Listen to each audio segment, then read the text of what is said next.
9ই August 2024 RG Kar medical কলেজে ঘটে গিয়েছিল এক ভয়াবহ ঘটনা।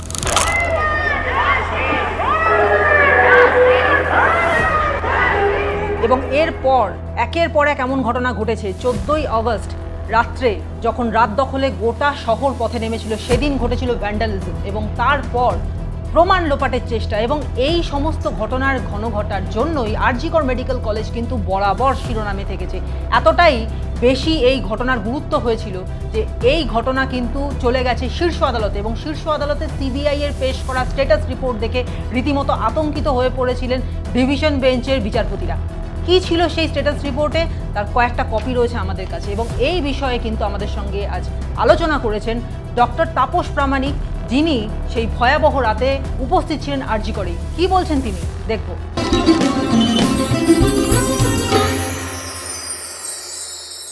তাপসদা, আপনি তো অভয়া আন্দোলন যেদিন থেকে শুরু হয়েছে, মানে অভয়ার মৃত্যু যেদিন হয়েছে, সেই রাত্রে সেই বিল্ডিং এই ছিলেন।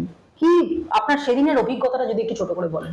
দেখুন, যেটা ব্যাপারটা হয়েছে, আমি এমার্জেন্সিতে সেদিন ডিউটিতে ছিলাম এবং আমার তখন এমার্জেন্সিতে পোস্টিং ছিল না, কিন্তু একজন মেডিকেল অফিসারের অনুপস্থিতির জন্যই সেদিন আমাকে যেতে হয়েছিল। এবং সকালবেলা যখন আমার হ্যান্ড ওভার হলো, মানে আমার পরের যিনি মেডিকেল অফিসার, যিনি অভয়ের আর কি ডিসি মানে ডেথ সার্টিফিকেট দিয়ে পোস্টমর্টমে পাঠিয়েছিলেন, তা ডক্টর পলি সমাদ্দার ম্যাডাম, আমার যিনি কলিগ ছিলেন, তিনি আর কি, তাকে আমি হ্যান্ড ওভার দিই। প্রায় 9টা সাড়ে 9টা নাগাদ ওখান থেকে বেরিয়েছিলাম। তখনও পর্যন্ত আমি কিছু জানতাম না। তো আমি যখন ঘরে চলে এলাম, তারপরে আমার কাছে একটা হোয়াটসঅ্যাপ মেসেজের মাধ্যমে আমি জানতে পারি যে আরজিকরে একটা ঘটনা ঘটেছে। তো যে একজন প্রথমে এরকম সুইসাইডের থিওরি আমার কাছে এসেছিল, কিন্তু তখন আমি ব্যাপারটা চমকে গেলাম যে ঘটনাটা আমাকে জানতে হবে, যেহেতু ক্যাম্পাসে হয়েছে। আর ফার্স্ট আমাদের ইমার্জেন্সির লোকই জানবে, ইমার্জেন্সিতেই আসতে হবে ডেথ সার্টিফিকেট দিতে গেলে। আমি সরাসরি ম্যাডামকে ফোন করি, ম্যাডাম কি দেখেছেন। এই যে যেটা বলা হচ্ছে না, যে এরা এই রাজনৈতিক দলের নেতারা হয়তো যদি তারা বডিটা না আটকাতো তাহলে ওই সুইসাইড জানতো, এগুলোর সমস্ত না ন্যারেটিভ ক্রিয়েট করাছে, একদমই না। সেই দিন আমি নিজে আমার কলিগকে আমি ফোন করি, ম্যাডাম আপনি কি দেখেছেন। তিনি টোটাল বডিটা দেখার পরে ডিসক্রিপশন আমাকে দিয়েছিলেন, এটা কোনো সুইসাইড তো নয়, এটা রেপ, এবং সেটা গ্যাং রেপও হতে পারে, and that is murder, normal নয়। তো তারপরে তো পোস্টমর্টেম হলো, তারপরে উনি ডিসি দিলেন, পোস্টমর্টেমে পাঠালেন, পোস্টমর্টেম হয়ে গেল। এবার কিছু রাজনৈতিক দলের নেতা কর্মীরা এসে তারা গাড়িটা আটকানোর চেষ্টা করেছেন। এখন দেখুন সোশ্যাল মিডিয়াতে একটা বলার চেষ্টা করা হচ্ছে যে এরা বডি আটকেছিল মীনাক্ষী বা কলতা, না হলে সবাই সুইসাইড বলে জানতো।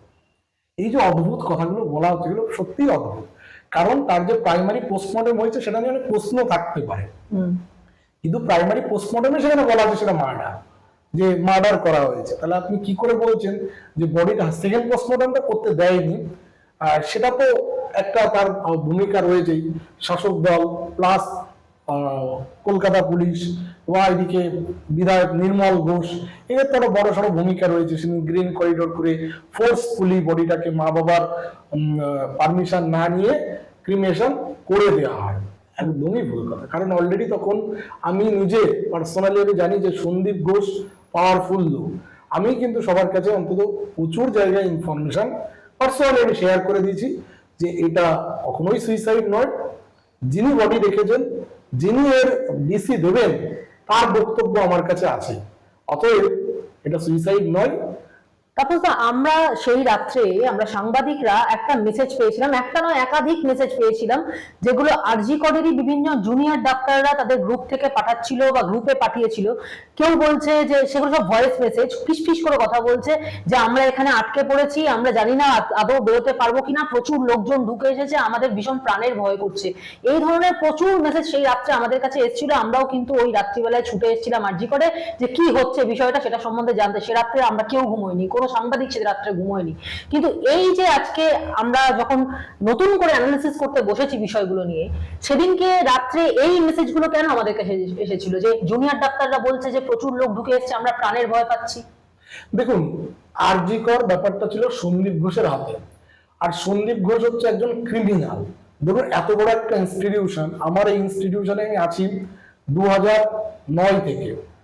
আমি অনেক প্রিন্সিপাল এসেছে গেছেন এবং তারা কিন্তু সম্মানীয়, আপনি প্রতিটা হস্টেলে এই সন্দীপ ঘোষের যে বাহিনী ছিল, সে বাহিনীগুলো ক্রিমিনাল ছিল। তারা কাউকে আমাকেই মার্ডার করার জন্য সুপার অফিসে বসে আমাকে মার্ডার করার থ্রেট দিচ্ছে।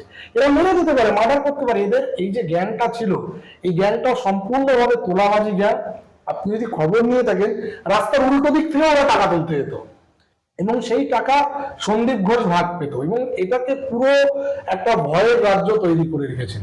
সন্দীপ ঘোষ ভাবতো আমার মাথার উপরে বড় বড় হাত আছে, আমাকে কেউ কিছু করতে পারবে না, এই মানসিকতা ওর ভিতরে ছিল। এটা সর্বাংশে সত্যিও, কারণ যখনই সন্দীপ ঘোষ এখানে এইভাবে দেখা গেল যে সন্দীপ ঘোষই এই সবকিছুর মূল পান্ডা, যখন বিষয়টা বাইরে ছড়িয়ে পড়লো, ভেবেছিলেন হয়তো ব্যাপারটা চাপা দেওয়া যাবে, কিন্তু যখন ছড়িয়ে পড়লো তিনি তো একেবারে প্রাইজ পোস্টিং পেয়ে গেলেন। সেটা তো ধারণা, সেটাই তো কথা, যে আমাদের মাননীয় মুখ্যমন্ত্রী গিয়ে কি বললেন, যে তাকে যে অপমান, যে সমস্ত কথাবার্তা বলা হচ্ছে, তার বাড়িতেও ছেলে মেয়ে আছে, সেও খুব কষ্ট পাচ্ছে, তাই তাকে আমরা ওই কলেজ থেকে সরিয়ে ন্যাশনাল মেডিকেল কলেজে। আচ্ছা আপনি ভাবুন তো, একটা প্রিন্সিপাল, তাকে প্রথম একবার এখান থেকে সরিয়ে প্রফেসর করে পাঠানো হলো হচ্ছে মুর্শিদাবাদে, তারপরে দেখবেন যে তাকে আবার আরজি করে নিয়ে আসা হলো। কি এমন মধু আছে যে তাকে আরজি করে আবার আনতে হবে? আর আরজি, আপনি প্রিন্সিপাল থেকে প্রফেসর করেছেন, তারপরে যদি আবার তাকে প্রফেসর থেকে প্রিন্সিপাল করতে হয়, তার গেজেট নোটিফিকেশন লাগে, সেটা না করেই কিন্তু নিয়ে চলে এসেছিল। তাহলে রাজ্য সরকার কিভাবে তাকে গার্ড করেছে? এটা তো একের পর এক ঘটনা। ওর এই যে আরজি করে আসা পোস্টমর্টমের বডি, যেটা পোস্টমর্টম হয়, সেটাকে ও দিয়ে দিয়েছিল ওই ইএনটির কাজের ভেতরে, সেটা নিয়ে মানে ইএনটির ওয়ার্কশপে। এই ধরনের দাদাগিরি তো করেছে। আর স্বাস্থ্য ব্যবস্থায়, হেলথ সিস্টেমে প্রিন্সিপাল ক্রিমিনাল হতে পারে, এইটা কিন্তু পৃথিবীর ইতিহাসে কোথাও নেই। আর তাকে যে গার্ড করতে পারে রাজ্য সরকার, এটা একটা মানে কি বলবো, এক্সেপশনাল। এবং এই যখন এই ঘটনাটা ঘটেছিল, আরজি করের এই মানে এই অভয়ার মৃত্যু, ধর্ষণ, এই হত্যাকাণ্ড যখন ঘটেছিল, তখন কেচকুর থেকে উঠে বেরিয়ে এসেছিল, তখন একাধিক দুর্নীতির কথা উঠে এসেছিল। তার মধ্যে যে পুরনো যে সমস্ত ইউজ করা গজ বা তুলো, সেগুলোকে নতুন করে রিইউজ করার মতো, সেগুলোকে ফেলে দেওয়ার জায়গায় সেগুলোকে নতুন করে রিইউজ করা হচ্ছে, একই জিনিস ইউজ করা হচ্ছে, এই ধরনের কথা উঠে এসেছিল। আবার এটাও উঠে এসেছিল যে ওখানে নাকি নেক্রোফিলিয়াকে সাপোর্ট করা হয় এবং যে সমস্ত মৃতদেহ আসে পোস্টমর্টমের জন্য, তার আগে তার সঙ্গে নাকি ব্লু ফিল্ম শুট করা হয়। এগুলো কি সত্যি? দেখুন, এইগুলো তো আমার পক্ষে, যেহেতু কোনো আমার কাছে এভিডেন্স নেই, আমি সেই ব্যাপারে বলতে পারবো না যে মর্গে কি হতো। কিন্তু একটা ব্যাপার সত্যি, যে সন্দীপ ঘোষ এই জায়গাটা করাপশন প্রতিটা জায়গায় করেছে। মানে ধরুন, একটা ল্যাব তৈরি করতে গিয়ে সম্ভবত 96 লাখ টাকা লাগে, সেটাকে ও প্রায় কোটি টাকার উপরে দেখিয়েছে।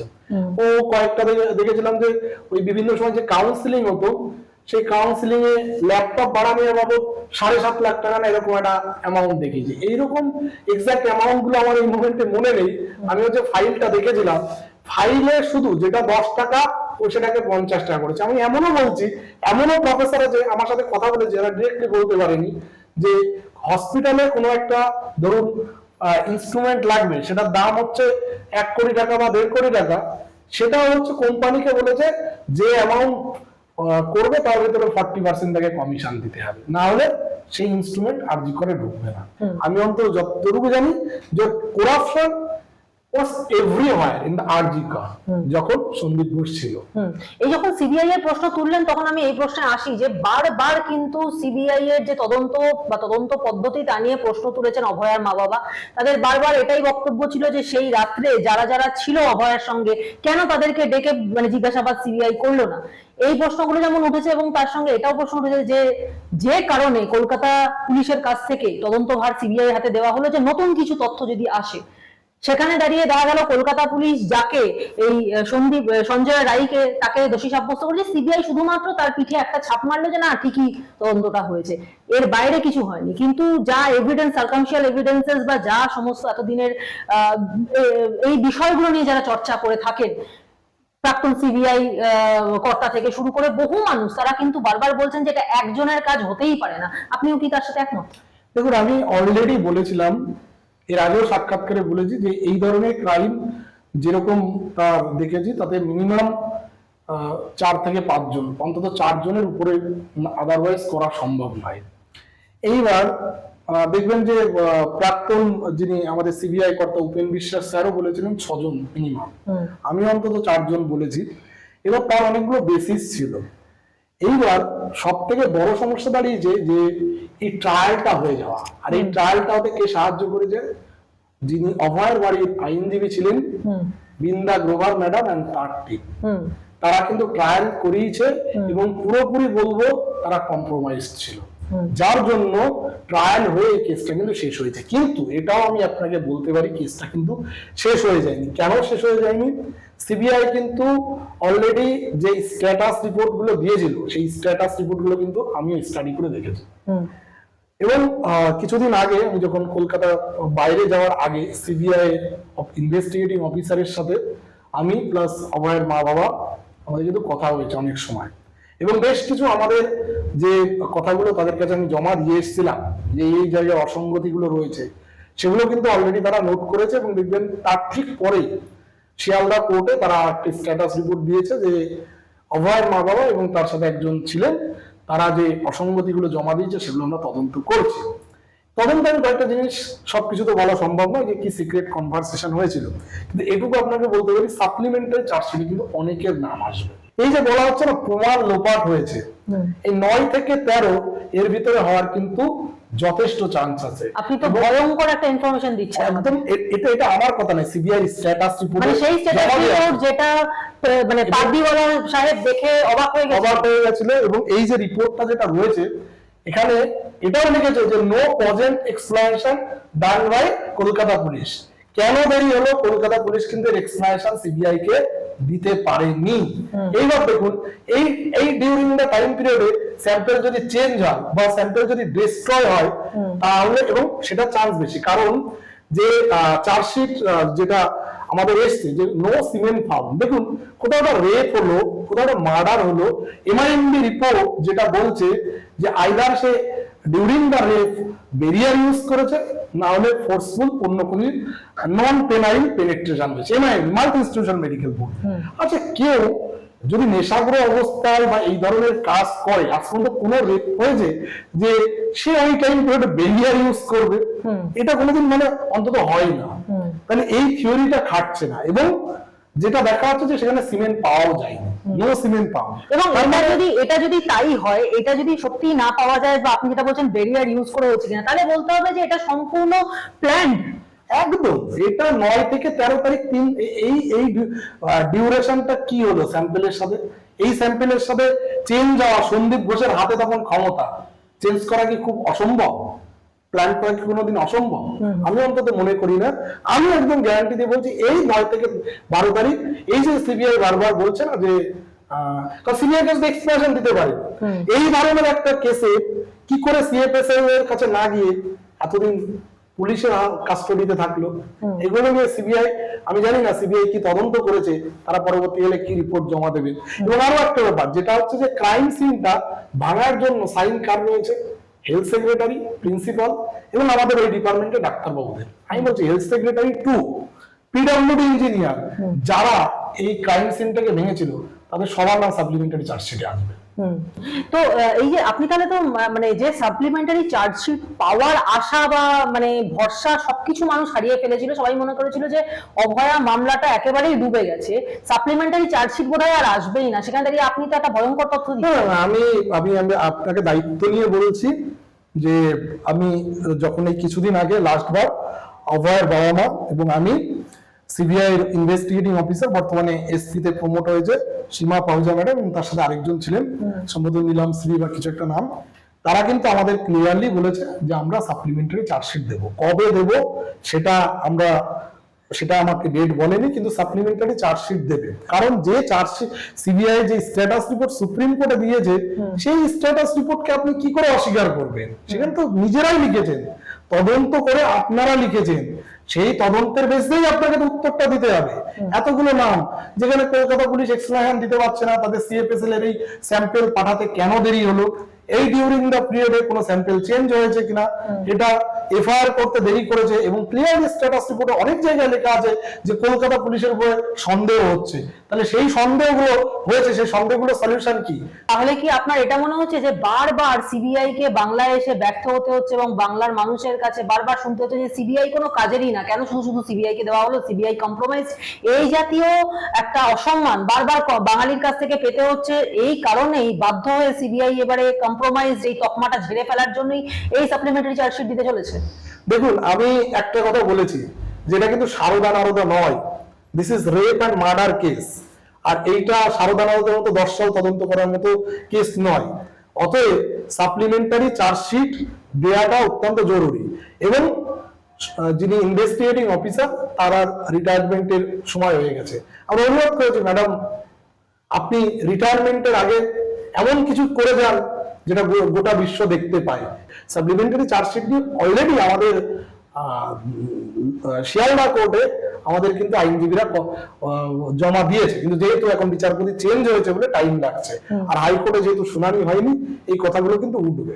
তখন তারা যদি সাপ্লিমেন্টারি চার্জশিট না দেয় তো ভৎসন্নত হবে, আর এই কেস থেকে তারা ছাড়া পাবে না। তাদেরকে সাপ্লিমেন্টারি চার্জশিট দিতেও হবে, এবং বাকি কালপ্রিটদেরকেও অভিযুক্ত করতে হবে বলে আমি মনে করি।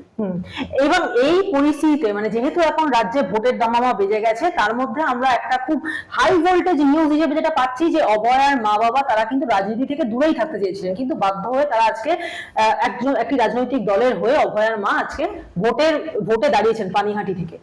এবং এই ঘটনার পর থেকে, যবে থেকে অভয়ার মা ভোটে দাঁড়িয়েছেন তবে থেকে একটা বিশ্রী কাদা ছোড়াছুড়ি শুরু হয়েছে। অনেক মানে বিশেষ করে একটি রাজনৈতিক দল যারা প্রথম থেকেই চেয়েছিল অভয়া মামলাটাকে ক্যাপচার করে নিজেদের রাজনীতির পথটা আরো বেশি মানে শক্ত করতে, তারা নানা রকম ভাবে কাদা ছড়াছড়ি শুরু করেছেন। তারা কেউ বলছেন যে নিজের মেয়ের মৃতদেহ বেচে তিনি রাজনীতিতে আসছেন, রাজনৈতিক ফায়দা তোলার চেষ্টা করছেন, বা আজকেও একজন নামজাদা নেতা সেই দলেরই তিনি বলছেন যে আমরা যদি না সেদিনকে গাড়ি আটকাতাম, আমরা যদি সেদিন স্টেপ না নিতাম, আজকে আপনারা জানতেন যে অভয়া সুইসাইডই করেছে। এই জাতীয় প্রশ্নগুলো তারা তুলছেন।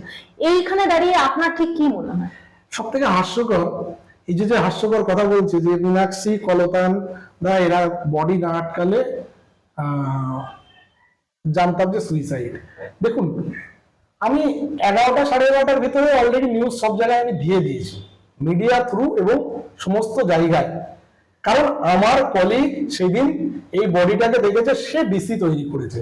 তারপরে কেউ কি করে বলে যে ওইটা সুইসাইড বলে দেখাতো।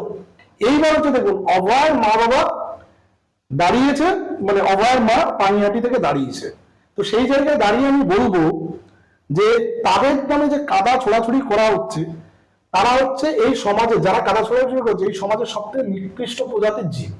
না হলে একজন নির্যাতিতার ফ্যামিলি যে মেয়েকে মানুষ করেছিল সমাজের সেবা করবে বলে, একমাত্র মেয়েকে হারিয়েছে, তাদের পাওয়ার কিচ্ছু নেই।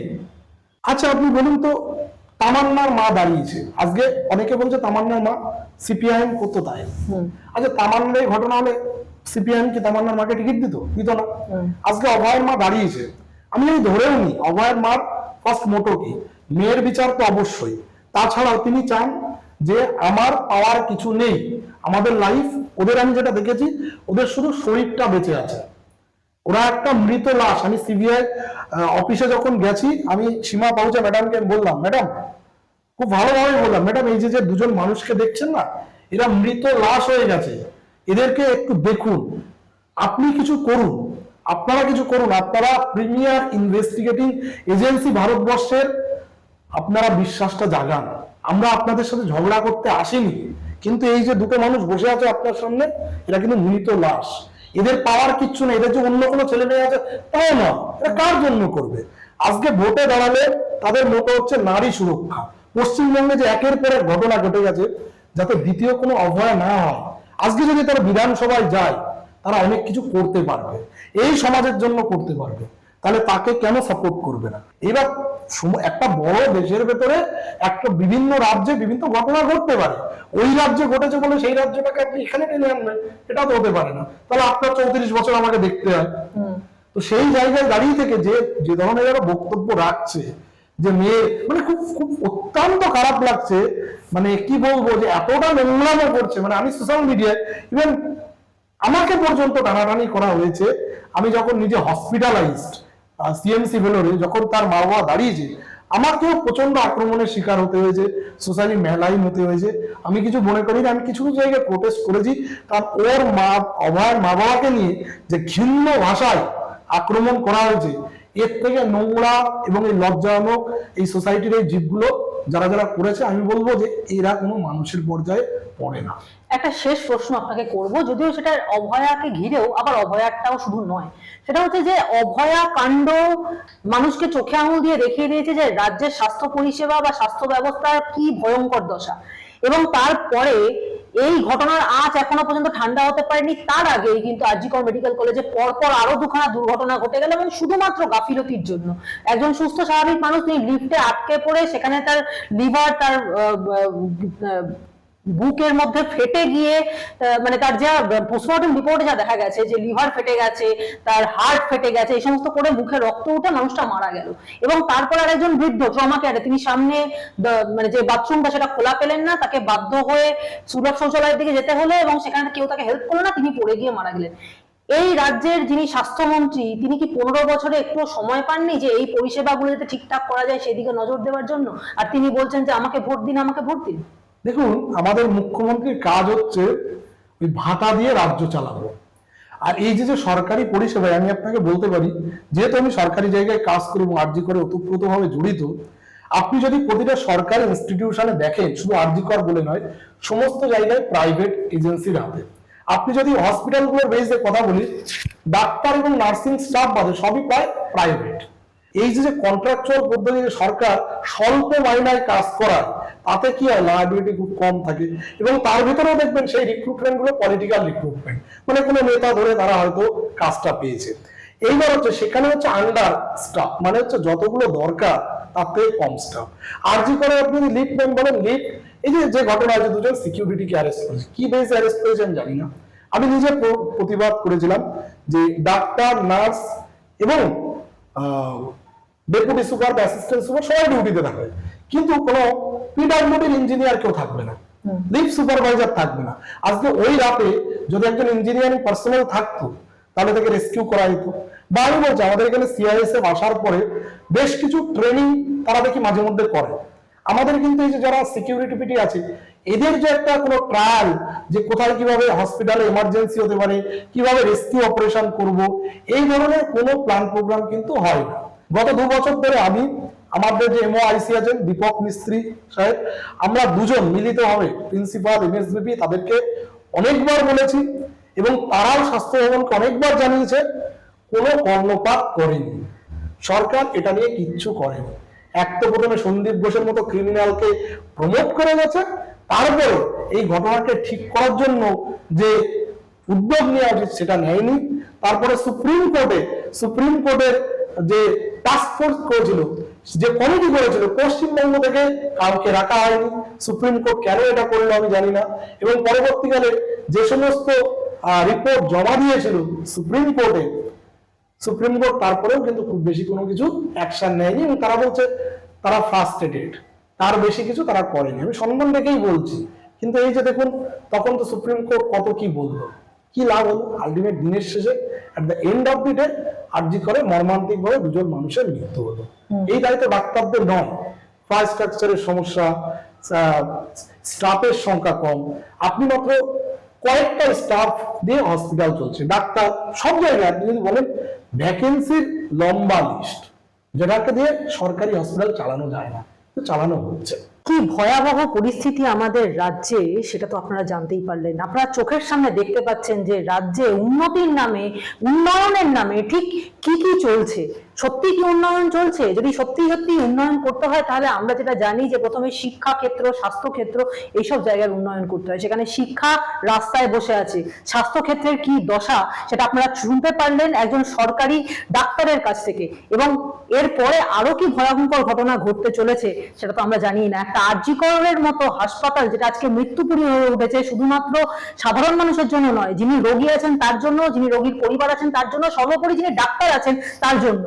সুতরাং কিভাবে এই মৃত্যুপুরীর হাত থেকে বাঁচা যায় সেটাও মানুষের কাছে এই মুহূর্তে জানা নেই, কারণ সেটা তো সরকারি হাসপাতাল তো মানুষের শেষ জায়গা যেখানে সাধারণ মানুষ পরিষেবা পেতে যায়। সেই পরিষেবার জায়গায় যদি এরকম মৃত্যু থাবা পেতে থাকে তাহলে সাধারণ মানুষ কোথায় যাবে?